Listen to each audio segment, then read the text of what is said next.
हाय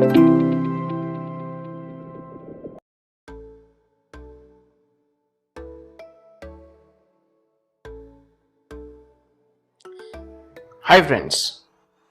दोस्तों, जैसे जैसे एग्ज़ाम्स नज़दीक आती जाती है वैसे वैसे इंग्लिश लैंग्वेज के रिलेटेड काफ़ी लोग ग्रामर सीखना चाहते हैं।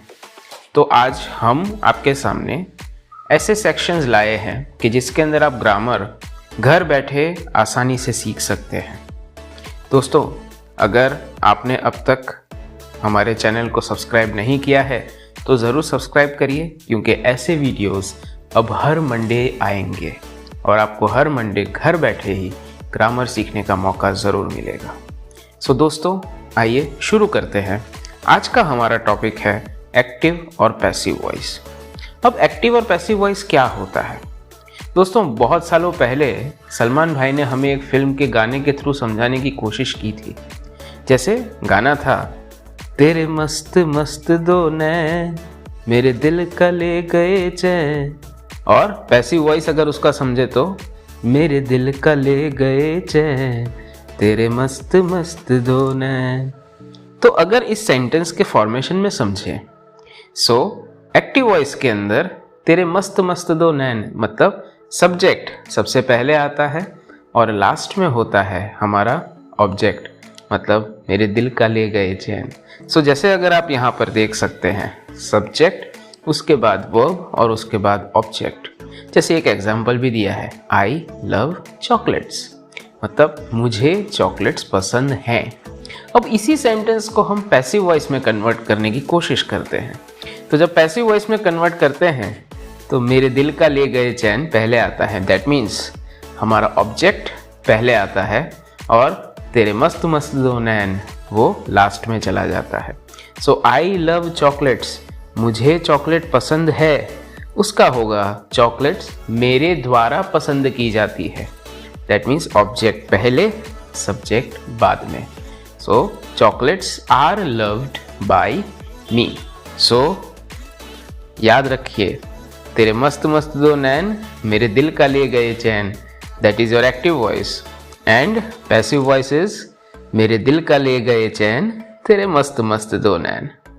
चलिए, तो हम आगे समझते हैं कि अगर मुझे एक्टिव वॉइस और पैसिव वॉइस में डिफरेंशिएशन करना है तो उसके कुछ जनरल रूल्स हैं।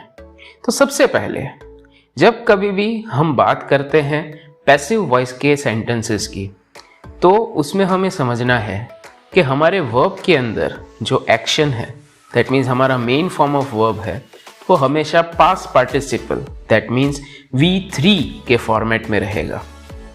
V3 जैसे कि गो, वेंट, गॉन, तो गॉन जो हुआ वो हमारा V3 हुआ।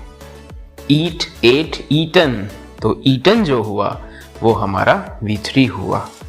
जंप, जंप्ड, जंप्ड, तो जो लास्ट में जंप्ड आया वो जो हुआ वो हमारा V3 हुआ। So main form of verb is always V3।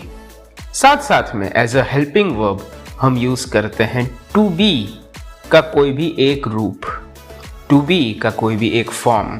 तो टू बी के फॉर्म्स क्या क्या हो सकते हैं? टू बी के फॉर्म्स हो सकते हैं एम इज आर, या फिर वॉज वर, या फिर बी बीइंग या बीन।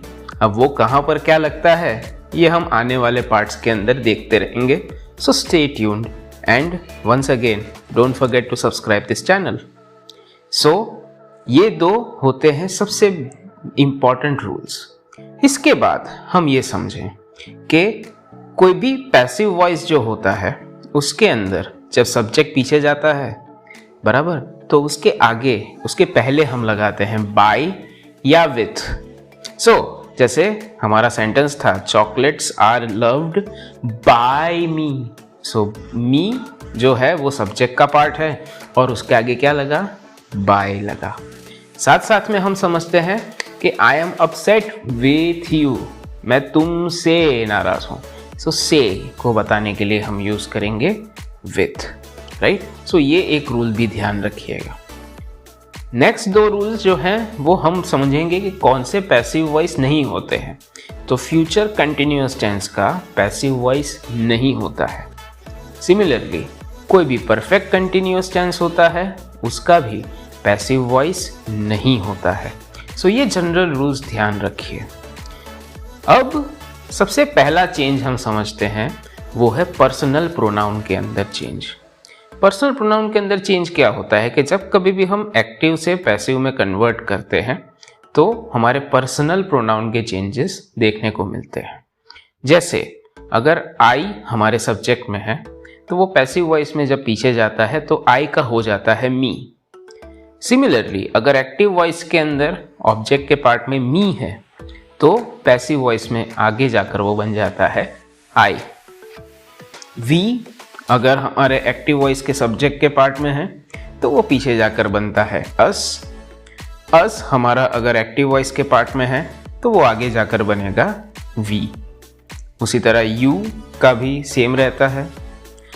उसके बाद अगर हम ही, शी या इट के बारे में समझें तो जब ही, शी या इट हमारे सब्जेक्ट में होता है तो पैसिव वॉइस में जब वो जाता है तब वो बनता है हिम, हर या it.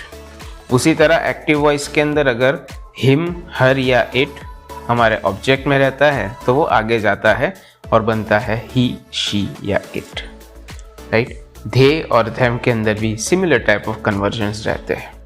So friends, this is the first change which happens in personal pronoun. एक चीज़ ध्यान रखिए कि यहाँ पर जब नाम होता है वो सब्जेक्ट या ऑब्जेक्ट में जब इंटरचेंज रहता है तो उसके अंदर कोई चेंज नहीं होता। So common noun doesn't change, proper noun doesn't change, only pronoun changes. Fine. So ये हमारा सबसे पहला चेंज।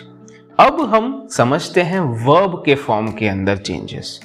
वर्ब के फॉर्म में हम सबसे पहला चेंज समझते हैं कंटिन्यूअस टेंसेस में। कंटिन्यूअस टेंसेस कौन कौन से? तो प्रेजेंट कंटिन्यूअस टेंस और पास्ट कंटिन्यूअस टेंस। क्यों प्रेजेंट और पास्ट कंटिन्यूअस टेंस? क्योंकि फ्यूचर कंटिन्यूअस टेंस का पैसिव वॉइस पॉसिबल ही नहीं है। So let us first of all understand continuous tense का पैसिव वॉइस। उसके अंदर सबसे पहले एक्टिव वॉइस के सेंटेंस समझते हैं।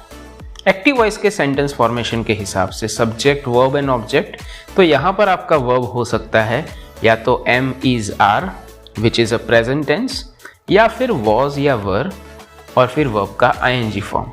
सो सब्जेक्ट, फिर एम, इज, आर या was, were plus verb ING and then object. तो जैसे मैं कहता हूँ I am learning English, so मेरा आई यहाँ पर हो गया सब्जेक्ट, आई के साथ लगा एम। मेरा वर्ब है लर्न, तो आईएनजी लगा लर्निंग और ऑब्जेक्ट है इंग्लिश। ध्यान रखें कि जब कभी भी आप एक्टिव से पैसिव में कन्वर्ट करें so don't forget to identify object. और ऑब्जेक्ट कैसे आइडेंटिफाई करेंगे? पूछिए अपने आप से, क्या सीख रहे हैं? इंग्लिश सीख रहे हैं। क्या खा रहे हैं? चॉकलेट खा रहे हैं। सो क्या या कौन से जब सवाल पूछते हैं, when you ask question with what and whom you find object. So I am learning English, इसमें हमारा ऑब्जेक्ट है इंग्लिश। दूसरा एग्जाम्पल जैसे हम समझें, we were eating pizza last night, हम कल रात को पिज्जा खा रहे थे। So this is a past tense. Okay, इसमें क्या खा रहे थे? तो पिज्जा खा रहे थे, so pizza is your object. Similarly, Priya wasn't playing hide and seek, Priya wasn't playing hide and seek, क्या नहीं खेल रही थी? सो हाइड एंड सीक नहीं खेल रही थी, so hide and seek is your object. Now when you convert passive voice of continuous tense, so हमारा जो V1 ing है वो कन्वर्ट हो जाएगा being प्लस V3 के अंदर। yes, तो जैसे पहले सेंटेंस में लर्निंग था तो उसका बनेगा being plus learnt, LEARNT, ED मत लगाइएगा, उसका प्रोनाउंसिएशन बहुत अजीब होगा। सो being learnt, ईट का होगा बीइंग ईटन, प्ले का होगा बीइंग प्लेड। सो जब पैसिव वॉइस में कन्वर्ट करेंगे तो सबसे पहले लगेगा हमारा ऑब्जेक्ट। ऑब्जेक्ट के हिसाब से होगा am is are if it is present tense and was were if it is past tense, फिर बीइंग और V3, then bye and subject. जैसे अगर आपका सेंटेंस है आई एम लर्निंग इंग्लिश तो उसका क्या होगा? English is being learnt by me. Right? We were eating pizza last night. उसका होगा pizza was being eaten by us last night. अगर आप नेक्स्ट टाइम खाएं तो मेरी तरफ से एक और खा लीजिएगा.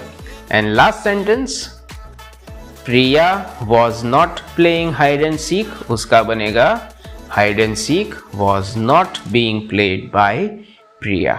So ऑब्जेक्ट आगे, सब्जेक्ट पीछे एंड कंटिन्यूअस टेंस है, इसलिए होगा being plus be3. So friend, this is the first part of active and passive. Next week we will bring the second part of this same topic. Stay tuned. Don't forget to subscribe. Don't forget to share. And please share your valuable feedback.